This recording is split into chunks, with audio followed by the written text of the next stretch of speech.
누가복음 17장 20절에서 37절 저와 여러분이 한 절씩 교독하겠습니다. 바리새인들이 하나님의 나라가 어느 때 임하나이까 묻거늘 예수께서 대답하여 이르시되 하나님의 나라는 볼 수 있게 임하는 것이 아니요 또 여기 있다 저기 있다 하나님의 나라는 너희 안에 있느니라. 또 제자들에게 이르되 때가 이르리니 너희가 인자의 날 하루를 보고자 하되 보지 못하리라. 사람이 너희에게 말하되 보라 저기 있다 보라 여기 있다 하리라. 그러나 너희는 가지도 말고 따르지도 말라. 번개가 하늘 아래 이쪽에서 번쩍이어 하늘 아래 저쪽까지 비침같이 인자도 자기의 날에 그러하리라. 그러나 그가 먼저 많은 고난을 받으며 이 세대에 버림받아야 할지니라. 노아의 때가 된 것 같이 인자의 때도 그러하리라. 노아가 방주에 들어가던 날까지 사람들이 먹고 마시고 장가들고 시집가더니 또 롯의 때와 같으리니 사람들이 먹고 마시고 사고 팔고 심고 집을 짓더니 롯이 소돔에서 나가던 날에 하늘로부터 불과 유황이 비오듯 하여 그들을 멸망시켰느니라. 인자가 나타나는 날에도 이러하리라. 그날에 만일 사람이 지붕 위에 있고 그의 세간이 그 집안에 있으면 그것을 가지러 내려가지 말 것이요 밭에 있는 자도 그같이 뒤로 돌이키지 말 것이요. 롯의 처를 기억하라. 모든 자기 목숨을 보전하고자 하는 자는 잃을 것이요 잃은 자는 살리라. 내가 너희에게 이르노니 그 밤에 둘이 한 자리에 누워 있음에 하나는 데려감을 얻고 하나는 버려둠을 당할 것이요 두 여자가 함께 맷돌을 갈고 있음에 하나는 데려감을 얻고 하나는 버려둠을 당할 것이라. 다 같이 읽습니다.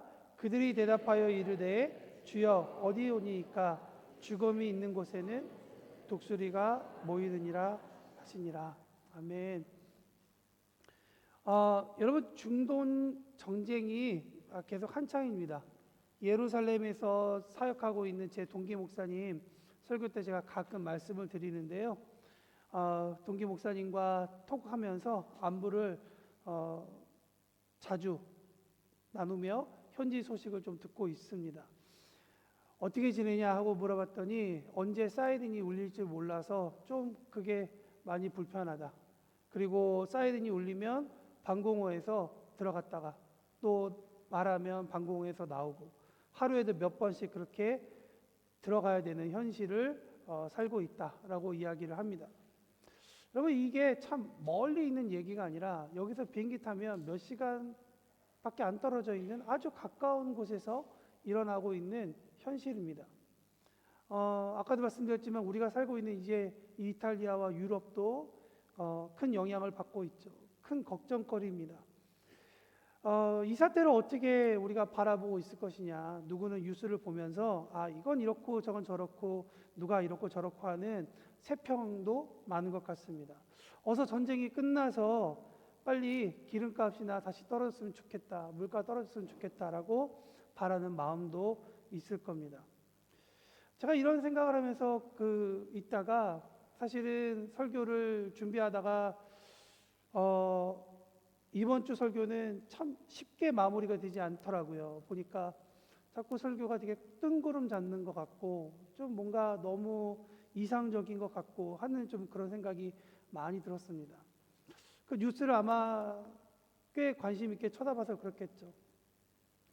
그러면서 이 본문 말씀을 이제 공부하고 있는 중에 이 말씀을 통해서 제 모습을 하나 보게 되는데요. 뭐냐면 이러한 걱정이 우리라고 하는 이 지구촌에 있는 사람들 전체를 걱정하기보다 나에게 먼저 오는 피해를 조금 걱정하는 게 아닌가? 불편함을 조금 더 걱정하는 게 아닌가라고 하는 좀 제 모습을 보게 되는 거죠. 뭐 기름값이 떨어지길 바라고 뭐 물가가 좀 안정되길 원하는 그런 것들이죠. 지난주에 읽을 거를 좀 읽다가 한 문장이 제 마음 가운데 와닿았습니다. 무슨 내용이었냐면 개인주의적인 세상 문화가 크리스천들의 사고까지 물들였다. 진정한 공동체는 없고 독불 장군만 가득한 세상이 되었다. 심지어 우리라고 강조하는 성경 구절을 읽고 있는 크리스찬조차 우리 대신에 나만 생각한다. 피터 로드만이라는 신학자가 이야기를 하는 이야기입니다. 제가 이걸 읽으면서 제 자신을 한번 살펴봤죠. 저 역시 만약 이 동기 목사님이 이스라엘에서 사역하고 있지 않으면 저 역시 아마 그 전쟁에 대해서 그렇게 관심 있게 보거나 기도를 더 할까라고 하는 솔직한 마음도 갖게 되었습니다. 미사일이 몇 개가 떨어졌다 그러면 그 목사님 괜찮은가 카톡하고 몇 시간 후에 연락이 오면 괜찮구나. 아마 그분이 거기 계시지 않았다면 저도 말씀드린 것 같이 그렇게 큰 신경 쓰지 않고 그냥 뉴스의 한 가지 토픽이겠구나 정도로 생각했을 것 같습니다. 점차 우리라는 개념이 자꾸만 사라지고 내가 중요하게 생각하고 나 중심적인 세상을 사는 그런 콘텐츠들이 많고 그러한 문화들이 팽배하다 보니 크리스찬인 우리조차도 그런 삶을 살고 있지 않은지, 이런 문화 가운데에서 우리는 크리스찬으로서 어떤 삶을 살아야 될지 한번 고민해보는 그러한 시간이 되기를 바랍니다. 그래서 미리 말씀드리지만 오늘 설교는 초콜릿 거의 80%, 90% 같은 아주 다크한 설교가 될 가능성이 매우 높습니다. 요즘 시대를 어떻게 진단할 수 있을까요? 2010년에 네덜란드의 철학자 베르메덴이라는 사람이 있습니다. 그 사람과 반데나커라는 사람이 한 논문을 통해 이 시대를 이렇게 이야기했습니다. 다양한 진리를 인정하는 포스트 모던적이면서도 동시에 진심을 다해 무언가를 이루려고 노력하는 진리, 즉 진리를 더 드러내고자 하는 모던적인 열망이 함께 공존하는 메타 모더니즘 시대라고 이야기한다. 이게 무슨 얘기냐면 여러분 1900에서 이제 2000년을 막 넘어오는 그 시대를 우리가 보통 모던 시대라고 얘기하잖아요. 쉽게 얘기하면 흑백 전쟁 하던 시대입니다. 내가 맞고 저 사람이 틀렸을 경우에는 우리는 서로 다르기 때문에 서로 적이야. 나는 진리고 너는 진리가 아니야 라고 하고 싸웠던 시대를 지난 거죠. 그 시대가 지나고 난 다음에 왔던 포스트 모던은 어떤 시대입니까? 사람들이 저마다 너만 진리야 나도 진리야. 서로 진리들이 아주 팽팽한 긴장감을 가지고 있었던 그러한 시대였죠. 여러분들 아시다시피 지금 사회적으로 일어나고 있는 수많은 사회 운동들이나 이런 부분들이 포스트 모던에 많은 영향을 받았습니다. 그런데 이 메타 모더니즘이라고 하는 이 시대는 무엇이냐? 포스트 모던에서는 그렇게 긴장감을 가지고 서로 존중하는 어떠한 좀 면이 있었다면 이제는 그게 아니라 거기에 예전의 모던 시대와 같이 더 돌아가서 자기의 진리를 드러내고자 힘으로, 자기의 능력으로, 자기의 무언가로 자기의 진리가 맞다라는 것을 더 증명해내기 위해 더 크게 활동하는 시대가 되었다라고 이야기를 하고 있습니다. 이미 2010년 이야기예요. 그러니까 벌써 16년 전의 이야기가 우리는 지금 이 이야기를 듣고 여러분 제 이야기를 들어보시면 요즘 세상이 돌아가는 걸 보면 그럴 만도 하겠구나라고 우리가 정리할 수 있을 것 같습니다. 이 이론의 중요한 포인트는 뭐냐? 이전 시대가 다양한 진리를 인정하며 긴장감을 가졌지만 지금 시대에는 그 긴장감을 깨고 자기가 가진 진리를 증명해내기 위한 운동이다라고 말씀을 드립니다. 여러분 시대 정신이라는 것은 그래서 모던 시대가 끝나고 모던이 끝났으니까 포스트 모던이 오고 포스트 모던이 끝났으니까 이제 메가 모던 이런 식이 아니라 시대 정신은 언제나 항상 똑같이 왔습니다. 똑같이 모던 시대가 등장하고 있었던 시대에도 포스트 모더니즘이 철학이 계속 흔들어가고 있었다는 거죠. 다만 어떤 시대 정신이 그 시대에는 좀 더 강하게 드러났기 때문에 그런 일들이 이루어진 것이죠.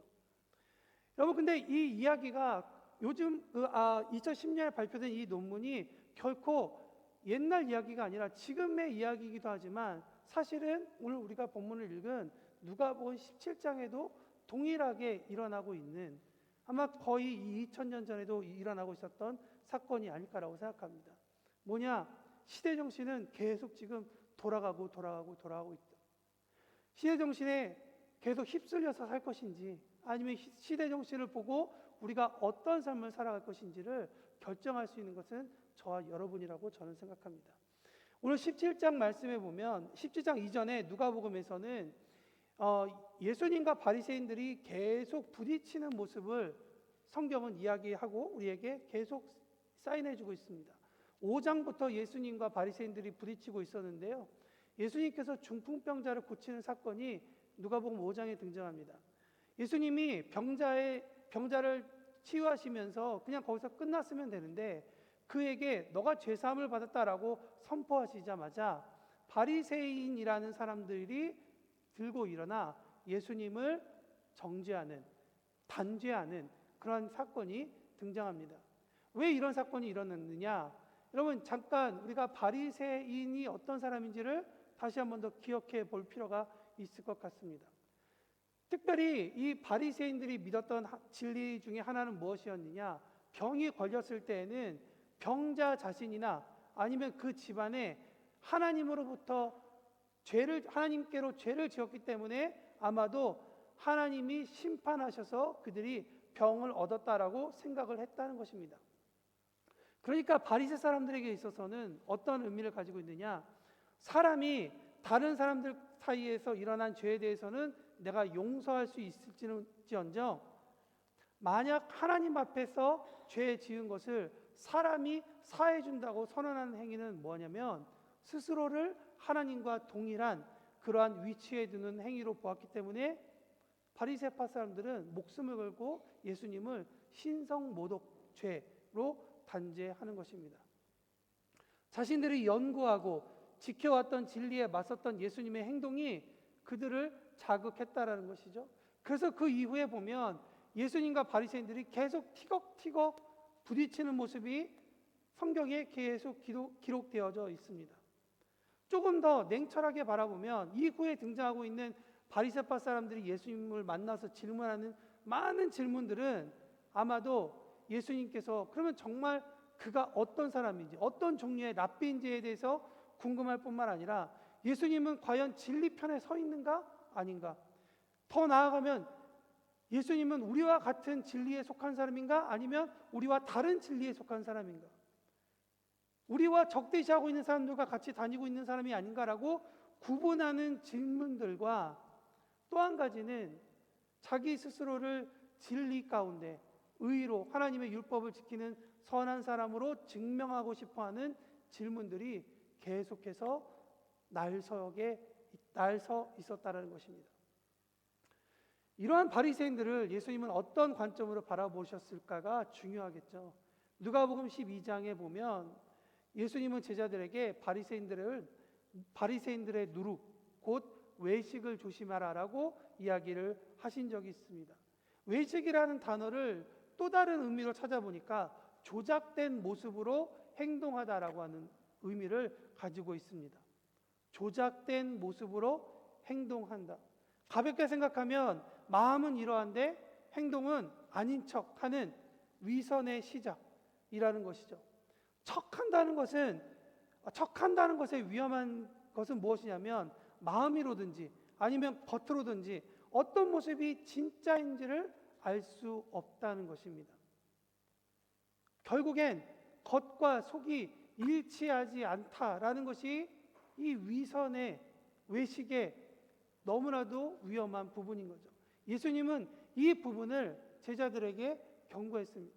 제자들도 바리새인들의 어떤 종교적인 모습을 보면서 따라가지만 그들 가운데 조심해야 될 것은 무엇이냐? 그들의 속마음과 겉모양이 다르다라는 것을 예수님께서 지적하고 계시는 것입니다. 여러분 생각해 보십시오. 바리새파 사람들도 처음부터 예수님께서 그렇게 말씀하고 계신 것처럼 외식하는 자였을까요? 처음부터 누가복음 15장에 나오는 것처럼 돈을 좋아하던 사람들이었을까요? 저는 아니었을 거라고 생각합니다. 역사를 찾아보니까 이스라엘의 유대 민족에게 중요한 종교 두 그룹이 있었는데 그 중에 하나가 바리새파 사람들이었습니다. 사두개인이라는 사람들도 있었습니다. 사두개파 사람들은 오히려 종교 집단과 같은 사람들이었죠. 그런데 바리새파 사람들은 그런 사람들은 아니었어요. 하나님을 너무나도 사랑하고 좋아했던 사람들이죠. 그래서 그 사람들은 율법을 지키기를 원했고 율법을 간구하고 연구했던 그런 사람들입니다. 사두개파 사람들과는 다르게 여러 직업을 가지고 종교 생활했던 사람들이 바리새파 사람들이었습니다. 그들은 제사장만 지켜도 되는 어떠한 정결 규례 같은 것들을 유대인들의 일상으로 댕겨온 가지고 온 사람들이 바리새파 사람입니다. 오늘날로 치면 평신도 운동을 시작한 사람들이 바리새파 사람들이었다는 것이죠. 그들의 율법 연구와 준수 운동이 큰 영향을 미쳤습니다. 그런데 문제는 뭐냐면 이렇게 영향을 미친 것들이 조금씩 변질해 가기 시작했다는 거예요. 언제부터였는지, 몇 날 몇 시부터였는지 우리는 정확하게 알 수 없습니다만, 언제나 그렇듯 바리새파 사람들의 율법 연구와 준수 운동이 그렇게 삶으로 바뀌어서 하나님과 더 친밀하게 교제하고 하나님의 뜻을 알기 원해서 하나님께서 기뻐하시는 살기 원하는 그런 삶으로서가 아니라 자기 지파, 자기 문파를 유지하고 발전해가기 위한 이익과 관련되는 결정을 하나 둘 할 때마다 그들은 조금씩 변질해 가게 되었다는 거예요. 물 한 방울이 똑똑 떨어지면 단단한 바위라도 그 자리에 홈이 생기듯 조그만 것들이 한 방울 한 방울 모여서 그들의 변질과 외식을 가져오게 되었다라는 것입니다. 그런데 겉으로 보면 여전히 유대 공동체의 율법 연구와 준수를 하는 영적 리더처럼 보였다는 것입니다. 속은 변질된, 누가복음 16장 15절에서 말하는 것처럼 스스로 옳다고 얘기하는 그런 외식된 사람들이 되었다라는 것입니다.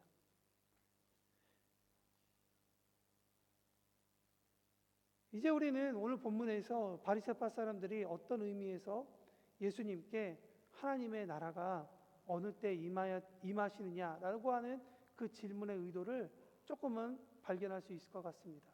전 두 가지 의도가 있다고 생각하는데요. 하나는 뭐냐면 자신들의 진리를 증명해내기 위한 의도가 있었다고 생각합니다.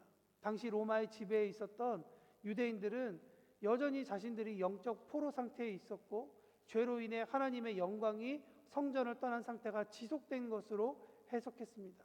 그렇기 때문에 바리새파 사람들은 하나님께서 메시아를 통해 제2의 출애굽을 시키실 것을 기대하며 또한 그렇게 메시아를 보내주실 것이라는 그 언약의 신실함을 하나님께 증명해 주시도록 그들은 기도했다는 것이죠. 그래서 삶 가운데 그렇게 공부하고 훈련하는 일들을 했다는 것입니다.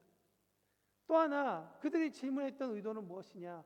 모든 유대인들이 율법을 온전히 지킬 때 하나님 나라를 앞당기는 그런 기폭제가 될 것이라고도 그들은 생각했습니다. 즉 하나님 나라의 도래는 그들의 종교적인 열심에 대한 하나님의 공식적인 승인과 인증을 그들은 바라고 있었다는 것이죠. 언약적인 해방과 율법 준수라는 자신들의 의에 대한 신적인 보상을 그들은 말하고 있었다는 것입니다. 어쨌든 신학자들이 바라보고 있는 이 바리새파 사람들의 공통적인 것은 무엇이냐? 그들은 예수님께 언제 어디에 하나님의 나라가 임합니까? 라고 하는 그 질문 가운데에서 그들이 원했던 진짜의 참 의미는 하나님의 나라를 가시적인 조건 가운데 집착했다라는 것입니다. 보여지는 하나님의 나라를 증거로 원했다는 것. 그러니까 눈에 보이지 않으면, 눈에 바뀌는 것이 보이지 않으면 하나님의 권위, 하나님의 나라에 대한 의심을 가지고 있었다는 것이죠. 그런데 예수님께서는 하나님의 나라에 대해서 이렇게 이야기하십니다. 하나님의 나라를 성격과 현재성으로 응답하고 있습니다. 하나님의 나라의 핵심은 장소가 아니라 통치다. 우리가 피부로 와 닿지 못하는 본문 역시 무엇이었냐면 우리는 당시에는 왕권 통치의 세상이었습니다. 왕이 곧 나라였기 때문에 왕이 있는 곳이 곧 나라가 되는 그러한 세상에 살고 있었습니다. 우리는 사실 이 문화에 대해서 많은 것을 이해하지 못하고 있죠. 하지만 오늘 본문을 통해서 우리가 알 수 있는 것은 무엇이냐? 하나님께서 다스리고 있는, 하나님의 주권에 있는 곳이 하나님의 나라라고 하는 그 개념을 우리가 생각해 봐야 할 필요가 있다는 것입니다. 바리새파 사람들은 로마 제국처럼 눈에 보이는 국경과 영토를 가진 공간으로 하나님 나라를 이해했지만, 예수님은 우리에게 말씀하시는 거예요. 실제로 눈에 보이는 그러한 영토를 가진 공간의 하나님의 나라가 아니라 하나님의 통치가 임하는 개인과 공동체 속에서 실제적으로 일어나고 있는 것이 하나님의 나라다라고 말씀하고 있는 것입니다. 그래서 오늘 본문 21절 말씀에 또 여기 있다, 저기 있다고도 못하리니 하나님의 나라는 뭐라고 얘기하죠? 어디에 있다고요?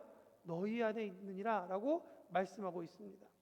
하나님의 나라는 우리가 죽어서 가는 장소이기 전에 지금 나를 다스리는 분이 누군가냐라고 하는 그 관계적인 문제라는 것을 우리에게 질문하고 있는 것입니다. 예수님을 마음에 모신 사람은 이미 하나님의 나라 가운데 살고 있는 사람이겠죠. 여러분, 하나님의 나라를 살고 있으면 당연히 우리 가운데 상황이 어떠하든 기쁨과 행복과 이겨냄 같은 열매를 얻게 될 것입니다. 그렇지만 예수님은 지금 그 열매를 가지고 이야기하는 것보다 좀 더 구체적인 근본적인 것을 우리에게 이야기하고 있는 거예요. 뭐냐? 하나님의 말씀 가운데 순복하는 삶 전체가 하나님의 통치 가운데 있는 것인데, 너희들은 하나님의 그런 나라를 지금 구하고 있니? 아니면 바리새인들과 같이 눈에 보이고 있는 하나님의 나라를 구하고 있니? 라고 우리에게 질문하고 있다는 것입니다. 예수님께서 21절 말씀하신 것을 보면 바리새파 사람들은 하나님 나라에 대해서 정말 많은 말을 했고, 많은 연구를 했고, 많은 가르침을 했고, 그 땅 가운데 많은 운동을 일으켰지만 정작 그들 곁에 와 있는 왕 대신 예수님은 보지 못하고 그분과 함께 임한 하나님의 나라는 경험하지 못하고 있다는 것을 성경은 우리에게 이야기하고 있는 거예요. 요즘 시대만큼 하나님에 대한 이야기, 하나님의 나라에 대한 이야기, 하나님의 뜻에 대한 단어들이 얼마나 많이 우리 가운데 이야기하고 있습니까? 하지만 우리가 진짜 그것은 하나님에 대한 이야기인가? 하나님의 나라에 대한 이야기인가? 정말 하나님의 뜻에 대해서 관심이 있는가? 라고 우리가 한번 생각해 볼 필요가 있다는 것이죠. 사랑하는 성도 여러분, 32절 말씀에 보면 예수님께서 말씀하십니다. 롯의 철의 때를 생각해 봐라.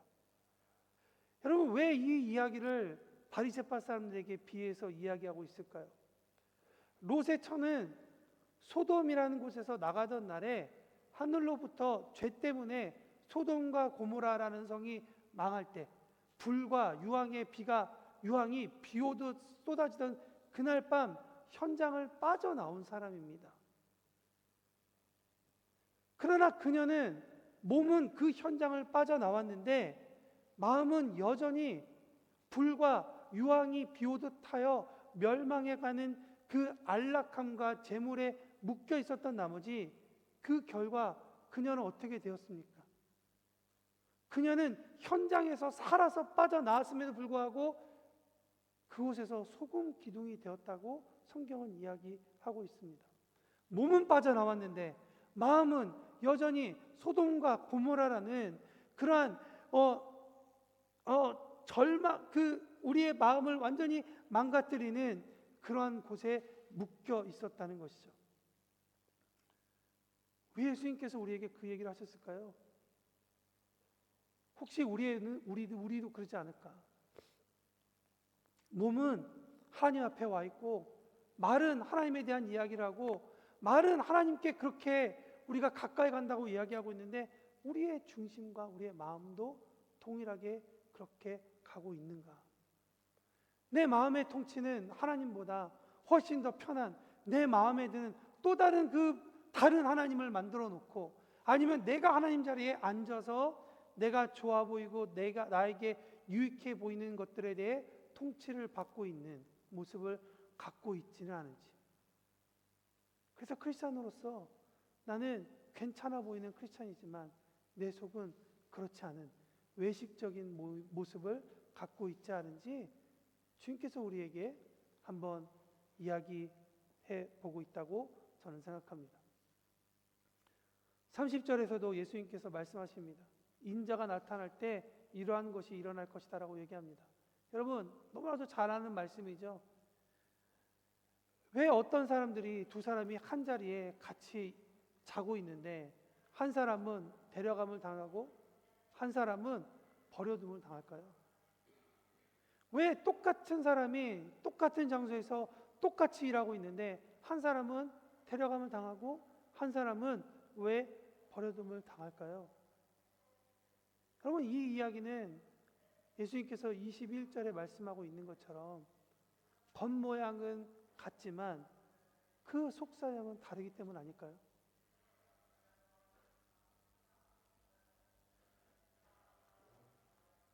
말씀을 마치기를 원합니다. 하나님께서 창세기에서 천지를 창조하실 때 사람을 뭘로 만드셨죠? 오늘 초콜릿 거의 100%인데요. 다들 얼굴들이 막 굳어 계셔. 이렇게 해가지고 분위기 막 탁 앉아가지고 나가시면 교회 나가면서 기분 좀 그러니까 조금 울려놓을 것 같아요. 하나님께서 사람을 만드실 때 뭘로 만드셨죠? 흙으로 만드셨죠? 여러분 또 흙으로 만든 또 다른 존재들이 있습니다. 뭔지 아세요? 동물들이에요. 동물들도 하나님께서 흙으로 만드셨어요. 근데 동물들과 사람을 똑같이 흙으로 만드셨지만 서로 다른 종류의 삶을 살라고 하나님께서 구분하셨습니다. 동물은 생존 모드로 살아가는 얘기예요.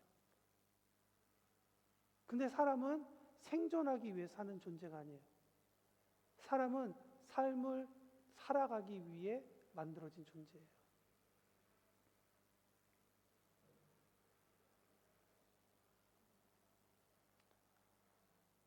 생존 모드는 그래서 본능에 좌지우지 됩니다. 우리 동물들 보면 전 지금도 이해하지 못하는 게 어떻게 철새들이 여기서 떠났다가 태평양을 건너서 저기 어디 갔다가 다시 어떻게 돌아오지? 연어떼가 어떻게 자기가 태어난 곳을 다시 알아서 뭘 그렇게 오지? 참 저는 이해가 되지 않아요. 참 대단하다 생각이 듭니다. 그건 본능이죠. 근데 하나님은 사람에게 동물처럼 살라고 이야기하지 않으십니다. 동물과 다른 것은 하나님께서 생명을 주셔서 우리에게 하나님의 성령을 주셔서 우리로 하여금 생명이 되게 하신 거죠. 삶을 살아가라고 하나님께서 사람에게 말씀하십니다. 삶을 살아간다는 것은 하나님과 교제하는 것이죠. 삶은 그래서 생존 모드처럼 본능으로 살아가는 것이 아니라 하나님의 지혜로 살아가는 것이 삶입니다. 사람은 창조주 하나님과 관계하며 살아갈 때 삶의 지혜를 배우게 됩니다. 그러니 사람이 하나님과 관계하면서 살아야 되는 존재라면 하나님 앞에서 어떻게 외식하는 마음을 가질 수 있겠습니까? 외식한다 한들 하나님 앞에서 어떻게 그것이 감추어지겠습니까? 여러분, 하나님께서 우리에게 말씀하시는 건 너 외식하지 마 하고 우리를 지적하시고 우리를 혼내시는 것도 있지만 또 하나는 우리 가운데 자유함을 주시기 위해서예요.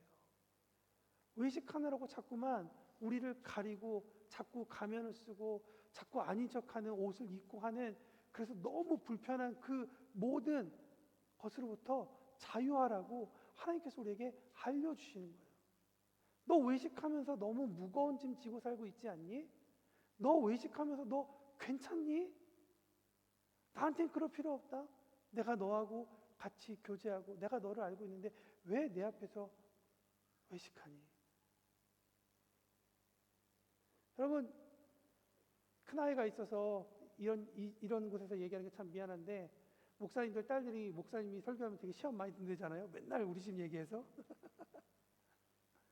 저 아이가 아무리 예쁘게 꾸민다 한들 꾸미지 않는 아이하고 제가 비교하겠습니까?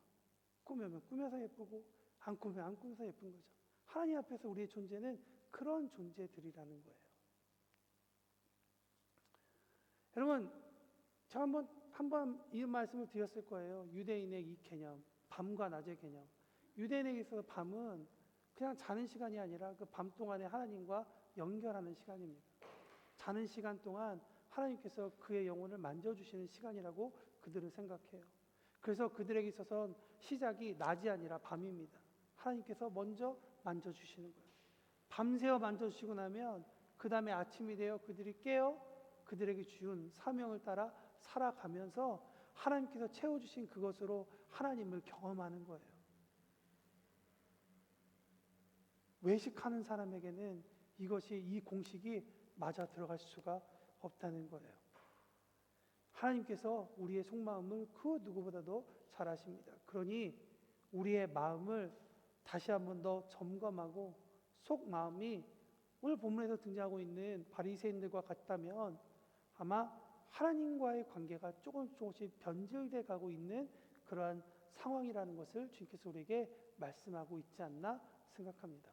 오늘 말씀을 들으면서 혹시 마음 가운데 어떤 장면, 어떤 부분들이 떠오른다면 아마 하나님께서 오늘 여러분에게 주시는 메시지라고 생각합니다. 오늘 이 말씀을 들으면서 다시 한 번 더 미루지 마시고 오늘 지금 이 시간 주님과 함께 다시 교제할 수 있는, 다시 하나님과 함께 돌아설 수 있는 우리 모든 성도님들이 되시기를 예수님의 이름으로 축원합니다. 함께 기도하시겠습니다. 기도하실 때 주셨던 마음대로 함께 기도하시죠. 혹시 하나님 앞에 내가 외식하고 있었던 모습이 있다면 굳이 그럴 필요 없다. 우리를 부르시는 주님께 그대로 나아가십시오. 혹 내가 뭔가 나를 감춰야 되는 그러한 삶이 있다면 주님께서 그 모든 것들을 다 십자가에 내려놓으라고 이야기하실 텐데 우리 주님 앞에 그 말씀에 순종하고 다 내려놔도 괜찮습니다. 벌금 없어도 괜찮습니다. 예수님 안에서, 하나님 안에서 우리의 삶이 감춰진 것이 아무것도 없습니다. 주님 우리의 삶을 만져주십시오. 그런 마음으로 함께 기도하겠습니다. 기도하시겠습니다.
모습 그대로 받아주시는 주님을 우리는 여전히 신뢰합니다.